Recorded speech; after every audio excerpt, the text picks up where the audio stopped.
બીજા દિવસની સવારે સ્વીકૃતિ માટે સૌથી મોટો પડકાર ધ્રુવીને ટાળવાનો હતો.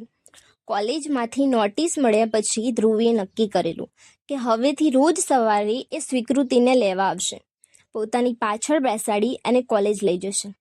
પણ ધ્રુવીને કેમ સમજાવી અને કઈ રીતે કહેવું કે મારે કોલેજ નહીં, કોઝી કોર્નર કાફેમાં એક એવા પુરુષને મળવા જવું છે જે મને આકર્ષિત કરે છે. આ ગડમથલ સ્વીકૃતિના મનમાં ક્યાંય સુધી ચાલ્યા કરે.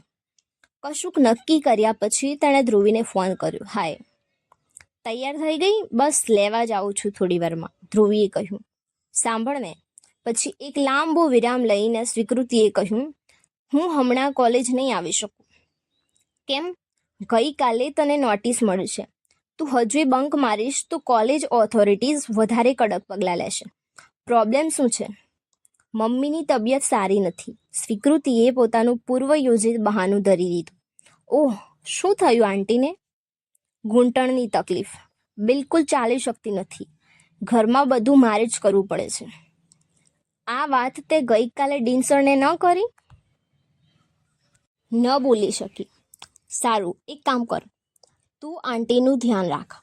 હું આજે ડીન ઓફિસમાં જાણ કરી દઉં છું કે તારે આ સંજોગોમાં ઘરે રહેવું પડશે. And please do me a favour. આંટીના ડૉક્ટર પાસે એક અટેન્ડન્ટ સર્ટિફિકેટ લખાવીને મને વોટ્સએપ કરી દેજે. એ હું કોલેજમાં સબમિટ કરી દઈશ. સારું, ચાલ બાય, કહીને સ્વીકૃતિએ હાલ પૂરતી તો રાહત મેળવી લીધી. પણ આ જુઠ્ઠાણું કેટલું લાંબુ ચાલશે એના વિશે તે અજાણ હતી. સ્વીકૃતિ કાફે જવા નીકળે એ પહેલાં અપર્ણાનું વાયવા આપવાનું તો હજુ બાકી જ હતું. આ પહેરીને કોલેજ જઈશ? અપર્ણાએ પૂછ્યું. સ્વીકૃતિએ સાવ સાધારણ કપડાં પહેરેલા. આજે કોઈ મેકઅપ નહીં, કોઈ પરફ્યુમ નહીં, કોઈ આભૂષણ કે શણગાર નહીં. જ્યારે અપર્ણા તો ઘરમાં પણ ટીપટોપ થઈને ફરતી. હા, કેમ? આમાં શું ખોટું છે? સ્વીકૃતિએ પૂછ્યું.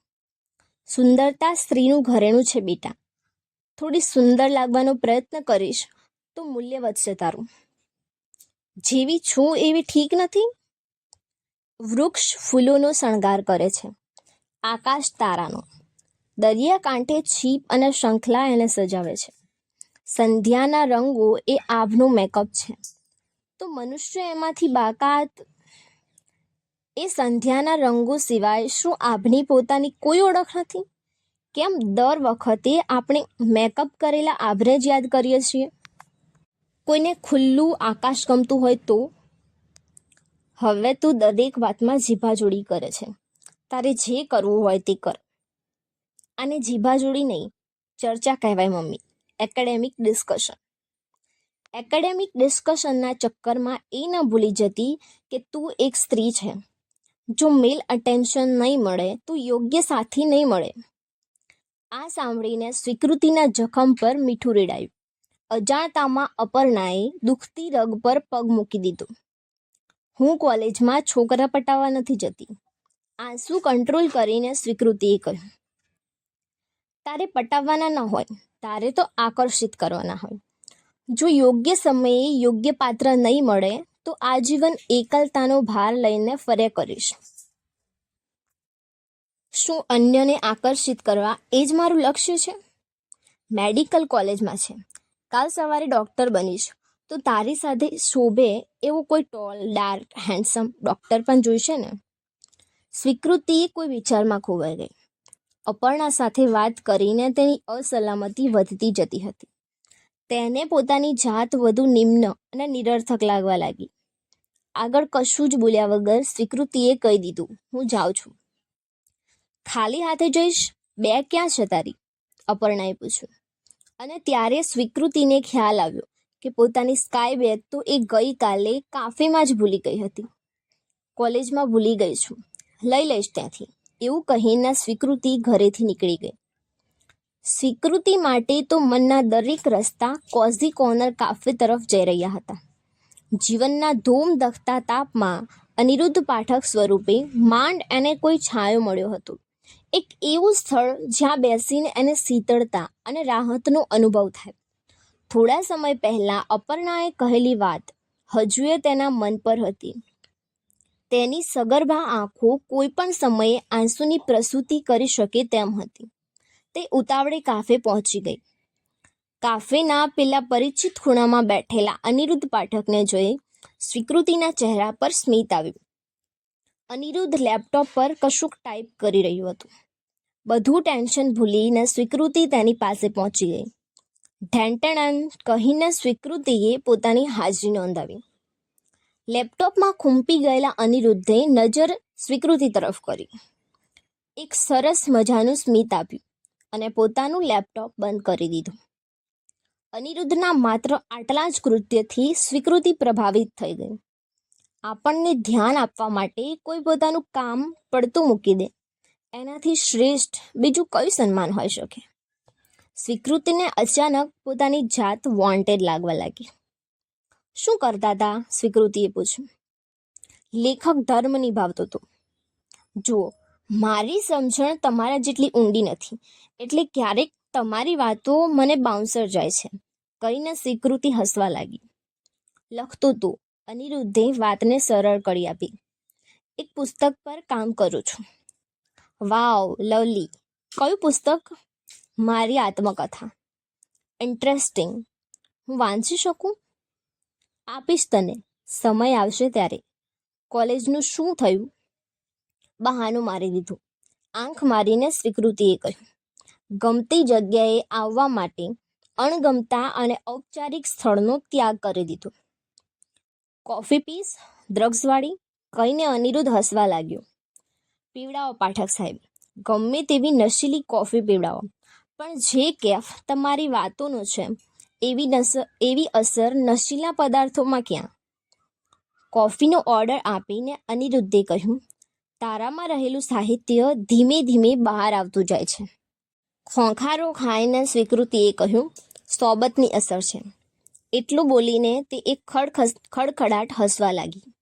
હસતી સ્વીકૃતિને અનિરુદ્ધ ક્યાં સુધી જોતો રહ્યું. શું જુઓ છો? સ્વીકૃતિએ પૂછ્યું. હસતી રહેજે, અનિરુદ્ધે કહ્યું. તમે કોફી પીવડાવતા રહો, હું હસતી રહીશ. પછી સ્વીકૃતિએ બેસુરા અવાજમાં ગાવાનો પ્રયત્ન કર્યો. तुम अगर साथ देने का वादा करो, मैं यूं ही मस्त नगमे सुनाती रहूं. શબ્દ સુધી બરાબર છે, સૂરના મોહમાં પડવાનું રહેવા દે, કાફે બંધ થઈ જશે. અનિરુદ્ધે હસતા ચહેરે કહ્યું. હું એટલું ખરાબ પણ નથી ગાતી હો. તારી કથા બાકી છે, અનિરુદ્ધે કહ્યું. મારે તો તમારી પાસેથી 3000 રૂપિયા લેવાના છે, એટલે મારે એવી જ કથા કહેવી પડશે જે તમને ગમી જાય. તો તમે જ કહો ને કે તમને કેવી કથા ગમશે? એક પ્રામાણિક કથા. પછી એક ટૂંકો વિરામ લઈને અનિરુદ્ધે કહ્યું, કથા વ્યક્તિગત નિષ્ફળતાની, સંઘર્ષની, દુઃખ અને નિરાશાની. જે રીતે મેં તને મારી અંગત કથા કહી એ જ રીતે તું પણ તારી આપવીતી સંભળાવ. આ સાંભળીને સ્વીકૃતિ વિચારમાં પડી ગઈ. અનિરુદ્ધને પોતાની અંગત વાતો કહેવી કે નહીં, એની દ્વિધામાં પડી ગઈ. પણ અનિરુદ્ધની વાર્તા સાંભળ્યા પછી સ્વીકૃતિમાં પોતાની કથા કહેવાની હિંમત આવી ગઈ. બોલો, કથાકાર તૈયાર છે? અનિરુદ્ધે પૂછ્યું. બિલકુલ, કહીને સ્વીકૃતિએ જીવનનું સૌથી ગમતું પ્રકરણ ખોલ્યું. આદિત્ય, મારો બોયફ્રેન્ડ. એ જ સમયે ટેબલ પર 2 કોફી મૂકવામાં આવી. બંને જણાએ કોફી હાથમાં લીધી અને ચીયર્સ કર્યું. હું આદિત્યને ફર્સ્ટ MBBSમાં મળી અને મળતાની સાથે જ એના પ્રેમમાં પડી ગઈ. એટલો બધો કોન્ફિડન્ટ, બેફિકરો અને પ્રભાવશાળી કે એના પ્રેમમાં પડ્યા વગર કોઈ રહી જ ન શકે. હું પણ એને ગમવા લાગી. એ મારા વખાણ કરતો ત્યારે એવું લાગતું કે આમાંથી દેવો પુષ્પ વર્ષા કરી રહ્યા છે. એ જ્યારે મને ચૂમતો ત્યારે મને આ જગતને ચુંબન કરવાનું મન થતું. એ જ્યારે હાથ પકડતું ત્યારે મારો હાથ મને સાર્થક લાગવા માંડતો. એનું બાઇક, એનું પરફ્યુમ, એના શરીરની સુગંધ, એનો સ્પર્શ મારા અસ્તિત્વનો એક ભાગ બની ગયો. સ્થિર નજર અને સંપૂર્ણ ધ્યાન સાથે અનિરુદ્ધ એને સાંભળી રહ્યો હતો. અમે એકબીજાને ડેટ કરવા લાગ્યા. આદિત્યમાં મને મારું સ્વપ્ન પુરુષ દેખાવા લાગ્યું. આદિત્ય મને સભર અને સંતૃપ્ત કરી દીધી. એક છોકરીના જીવનની સૌથી મૂલ્યવાન અને પવિત્ર ક્ષણ મેં એને આપી દીધી. એટલું કહીને સ્વીકૃતિ અટકી. પછી નજર નીચી કરીને બોલી, મેં એને મારી વર્જિનિટી આપી દીધી. ઇન્ટિમેટ થવું અમારા માટે સાહજિક બની ગયું. લેક્ચરમાં સાથે બેસવું, ચાલુ લેક્ચરે એકબીજાનો હાથ પકડવો, એકાંતનો લાભ ઉઠાવીને કિસ કરી લેવી, રોજ સાંજે બાઇક પર ફરવા નીકળી જવું અને મોડી રાત સુધી ફોન પર વાતો કરવી. પછી અનિરુદ્ધે પૂછ્યું, મારું જીવન આટલું સંપૂર્ણ તો ક્યારેય નહોતું. એવું લાગ્યું કે આ મારા ગજાબાળનું સુખ છે અને એટલે જ કદાચ છીનવાઈ ગયું. પછી મને સતત ડર લાગતો કે આદિત્ય મારાથી દૂર તો નહીં થઈ જાય ને, ક્યાંક મને પ્રેમ કરવાનું બંધ તો નહીં કરી દે ને. આ ચિંતા અને અસલામતીમાં હું સતત એને ફોન અને મેસેજ કર્યા કરતી. મોડી રાતે, વહેલી સવારે એના હાલચાલ પૂછ્યા કરતી. સતત 2 દિવસ સુધી એ ન મળે તો હું બેચેન થઈ જતી. હું દિવસમાં કેટલીય વાર એને આઈ લવ યુ કહેતી, કારણ કે હું એની પાસેથી આઈ લવ યુ ટુ સાંભળવા માંગતી. હું સતત એનો ભરોસો ઝંખતી કે જેટલો પ્રેમ હું એને કરું છું એ પણ મને એટલું જ પ્રેમ કરે. પછી એ ધીમે ધીમે મારાથી કંટાળવા લાગ્યું. શરૂઆતમાં જ મારા મેસેજ કે ફોનનો જવાબ આપવાનું ટાળવા લાગ્યું, પણ મળીએ ત્યારે સારી રીતે વાત કરતો. ધીમે ધીમે એને મળવાનું પણ ઓછું કરી નાખ્યું. કોઈ બહાનું બનાવીને એ મને અવોઇડ કરવા લાગ્યું. એક દિવસ કેન્ટીનમાં હું એને સ્વાતિ સાથે જોઈ ગઈ અને મારા ગુસ્સાનો પાર ન રહ્યો. એ દિવસે મેં બહુ ખરાબ વર્તન કર્યું એની સાથે અને એ દિવસથી એક લાંબો વિરામ લઈને સ્વીકૃતિએ કહ્યું, એણે મને ડમ્પ કરી દીધી. એટલું બોલીને સ્વીકૃતિ ધ્રુસકે ધ્રુસકે રડવા લાગી. અનિરુદ્ધે એને રડવા દીધી. એને છાની રાખવાનો પ્રયત્ન પણ ન કર્યો. સામે બેસીને ક્યાંય સુધી અનિરુદ્ધ એને રડતા જોઈ રહ્યું.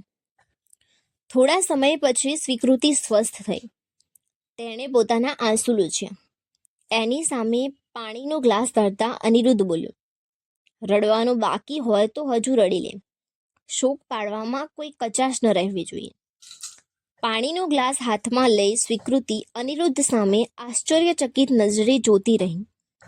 અનિરુદ્ધે એક હળવું સ્મિત આપીને કહ્યું, રડવું જરૂરી છે.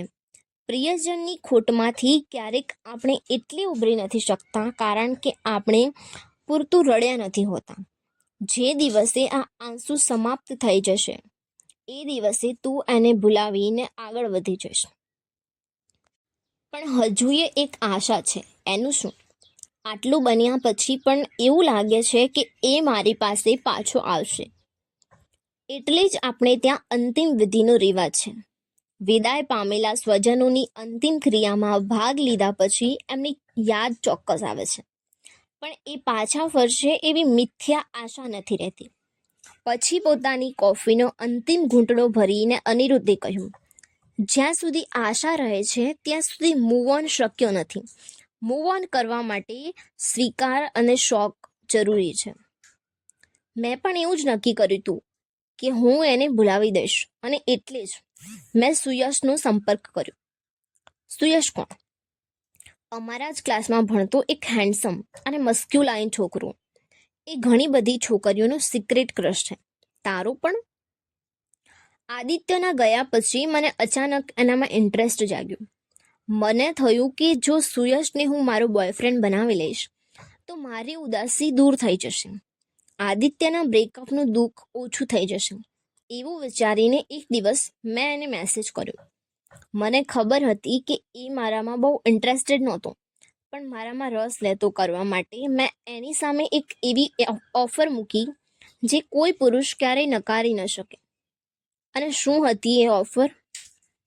1 નાઇટ સ્ટેન્ડની. આટલું બોલીને સ્વીકૃતિ ચૂપ થઈ ગઈ. એની પાંપણો નમી ગઈ. સ્વીકૃતિની નમેલી પાંપણોને અનિરુદ્ધ ત્યાં સુધી તાકતો રહ્યો જ્યાં સુધી એ સંપૂર્ણપણે ખુલી નહીં. સ્વીકૃતિએ જેવી નજર ઉપર કરી, અનિરુદ્ધે પાંપણથી ઇશારો કરીને કહ્યું, ચિંતા નહીં કર, હું તને જજ નહીં કરું. તારી એક ઓફર તારું ચારિત્ર્ય નક્કી ન કરી શકે. આ સાંભળીને સ્વીકૃતિના તંગ ચહેરા પર રાહત અને હળવાશનું મોજું ફરી વળ્યું. અનિરુદ્ધના એક જ વાક્યથી એનું સ્વમાન ધીમે ધીમે બેઠું થવા લાગ્યું. અનિરુદ્ધના અહોભાવમાં આવીને સ્વીકૃતિએ પૂછ્યું, કેન આઈ ગેટ અ હગ? તને આપી શકું એવું બહુ મર્યાદિત છે મારી પાસે, કહીને અનિરુદ્ધ ઊભો થયો. પછી 2 હાથ ફેલાવીને બોલ્યો, એમાંથી એક મારો સ્પર્શ છે. સ્વીકૃતિ સફાળી ઊભી થઈ અને અનિરુદ્ધને વળગી પડી. આ મિલાપ વિચિત્ર, અસામાન્ય અને અપવાદરૂપ હતું, છતાં સુંદર હતું. અનિરુદ્ધના ખભા પર માથું મૂકીને સ્વીકૃતિ ક્યાંય સુધી જીવનમાં પ્રવેશેલી તાજી હૂંફને માણતી રહી. આટલી હળવાશ તેણે પહેલાં ક્યારેય નહોતી અનુભવી. આ સ્પર્શ બહુ પરિચિત હતો અને છતાં દાયકાઓ પછી મળ્યો એવું સ્વીકૃતિને લાગ્યું. પોતાની તરફ ઢળી પડેલી સ્વીકૃતિના માથા પર અનિરુદ્ધે હળવેથી હાથ મૂક્યો. અનિરુદ્ધથી અળગી થઈ ત્યારે સ્વીકૃતિની આંખો પાણીદાર હતી. તે ખુશ થઈને પોતાની જગ્યા પર પાછી ફરી. અનિરુદ્ધ પણ પોતાના સ્થાને ગોઠવાઈ ગયો. સ્વીકૃતિએ કથા આગળ વધારી. બોયફ્રેન્ડ મેળવવા માટે હું ડેસ્પરેટ થઈ ગયેલી. હું એ આનંદ અને રોમાંચને પાછા મેળવવા માંગતી હતી, જે લાગણી આદિત્યની સાથે ક્યાંક ચાલી ગયેલી. મેં નક્કી કરી લીધેલું કે એક રાતમાં સુયશને હું મારા વશમાં કરી લઈશ. મારા સ્પર્શ અને શરીરથી મરતા આનંદનો એવો વ્યસની બનાવી દઈશ કે દિવસ રાત એ મને ઝંખ્યા કરશે. હું ઈચ્છતી હતી કે કોઈ મને ઝંખે, મને ચાહે, મારી પ્રતીક્ષા કરે, મને મહત્વ આપે, મારા રંગ, રૂપ અને દેહાકૃતિના વખાણ કરે, જે આદિત્ય કરતું. પછી સુયશમાં આખી રાત હું આદિત્યને શોધતી રહી. એની સાથે સહવાસ દરમિયાન હું મનમાં આદિત્યને ધારતી રહી. જાણે અજાણીએ હું આદિત્યનું રિપ્લેસમેન્ટ શોધી રહી હતી. કેવી હતી એ રાત? અનિરુદ્ધે આંખો ઝીણી કરીને પૂછ્યું. ગાઢ, ભયાનક, અંધકારમય. સુયશની હાજરી હોવા છતાં.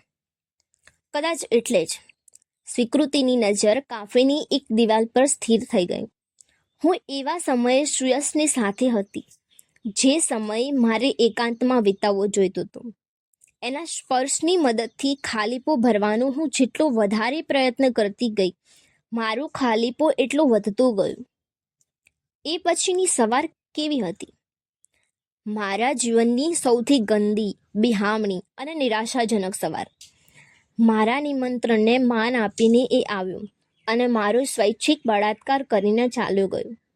એ સવારે મને સમજાયું કે મેં એને 1 નાઇટ સ્ટેન્ડની નહીં, મારું સ્વમાન લૂંટી લેવાની ઓફર આપેલી. આંખોમાંથી ટપકી રહેલા આંસુઓ સાથે સ્વીકૃતિએ કહ્યું, જાતને સભર કરવાની કોશિશમાં હું પહેલાં કરતાં વધારે અધૂરી અને અતૃપ્ત બની ગઈ. એને પ્રેમ થયો કે નહીં તારી સાથે? અનિરુદ્ધે પૂછ્યું. એનાથી હવે કોઈ ફેર નથી પડતો, કારણ કે મને હવે મારી સાથે પ્રેમ નથી રહ્યો. શું આ જ કારણથી તને કોલેજ જવાનું મન નથી થતું? મને જીવવાનું મન નથી થતું, સ્વીકૃતિએ કહ્યું. પછી એક લાંબો પોઝ લઈને તેણે પોતાનું વાક્ય પૂરું કર્યું. જો તમે સામે ન બેઠા હો તો. આ તો પરાવલંબન છે, અનિરુદ્ધે એક હળવું સ્મિત કરીને કહ્યું. સ્વાવલંબી બનતા આજ સુધી કોઈએ શીખવ્યું જ નથી. તમે શીખવશો? મારું ભવિષ્ય અનિશ્ચિત છે, તો મારું ક્યાં સુરક્ષિત છે? સાયકિયાટ્રિસ્ટે દાખલ થવાની સલાહ આપી છે. કોલેજમાંથી નોટિસ મળ્યા બાદ પણ હું કોલેજ છોડીને અહીંયા બેઠી છું. દરરોજ આવતા આત્મહત્યાના વિચારોની વચ્ચે તમારી નિશ્રામાં થોડુંક વધુ જીવી લેવાનો પ્રયત્ન કરું છું. ક્યાં સુધી ટકી રહીશ એ નથી જાણતી. ભમ્મરો ઊંચી કરીને અનિરુદ્ધે કહ્યું. તારું ગુજરાતી સરસ છે, નિશ્રામાં. જીવનમાં પહેલી વાર કોઈનાથી પ્રભાવિત થઈ બેઠી છું. પાઠક સાહેબ, તમે મૃત્યુના બળની સામે જીત્યા છો. નક્કી તમારામાં કંઈક ખાસ તો છે. અનિરુદ્ધે પોતાની બેગ ખોલી. એમાંથી 3000 રૂપિયા કાઢી સ્વીકૃતિને આપતા કહ્યું, તું આ ઇનામની હકદાર છે. પહેલાં ખબર હોત તો શરૂઆતમાં જ તમારા વખાણ કરી દેત, સ્વીકૃતિએ મજાકમાં કહ્યું. મારી પ્રશંસાથી નહીં, તારી પ્રામાણિકતાથી પ્રભાવિત થયો છું. આ નિરાશામાંથી બહાર આવતા તને વાર નહીં લાગી. લેખકની સાથે જ્યોતિષ પણ છો કે શું? આટલા આત્મવિશ્વાસ સાથે કઈ રીતે કહી શકો? જે વ્યક્તિ પોતાની કથા આટલી સભાનતા અને આંતરદ્રષ્ટિ સાથે કહી શકે એ બહુ લાંબો સમય અસ્વસ્થ ન રહી શકે. અને હું સ્વસ્થ થઈ ગઈ છું એ કેવી રીતે ખબર પડશે? આ જ કથા કહેતી વખતે તારી આંખો ભીની નહીં થાય ત્યાં સુધી સાથ આપશો ને? સ્વીકૃતિએ પૂછ્યું. આવું પૂછતાની સાથે જ અનિરુદ્ધ થોડો અસ્વસ્થ થવા લાગ્યો. તેના ચહેરા પર પરસેવો દેખાવા લાગ્યો. તેના શ્વાસોશ્વાસ ઝડપી થવા લાગ્યા. તેને ગભરામણ થવા લાગી. તમને કંઈ થાય છે? તમારી તબિયત તો બરાબર છે ને? સ્વીકૃતિએ પૂછ્યું. બસ થોડું એસિડિટી જેવું. અનિરુદ્ધ પાઠક પોતાની વાત પૂરી કરે એ પહેલાં જ તેને એક જોરદાર ઉલટી થઈ. પેટમાં ગયેલી કોફી ફરી પાછી ટેબલ પર આવી ગઈ. સ્વીકૃતિ ઊભી થઈ. તાત્કાલિક અનિરુદ્ધની બાજુમાં પહોંચી ગઈ. અનિરુદ્ધ ઉલટી કરતો રહ્યો અને સ્વીકૃતિ તેની પીઠ પર હાથ ફેરવતી રહી. ચાલો તમને ડૉક્ટર પાસે લઈ જાઉં. You are not well. મને કંઈ નથી થયું. હવે થોડું સારું લાગે છે. થોડું પાણી પીને અનિરુદ્ધે કહ્યું. Are you sure? હા, અનિરુદ્ધે કહ્યું. ટેબલ સાફ કરવા માટે તાત્કાલિક હાઉસકીપિંગ સ્ટાફ હાજર થઈ ગયો. બંને જણ ટેબલ પરથી ઊભા થઈ ગયા. હું ઘરે જઈને થોડો આરામ કરીશ, અનિરુદ્ધે કહ્યું. તમને મૂકી જાઉં?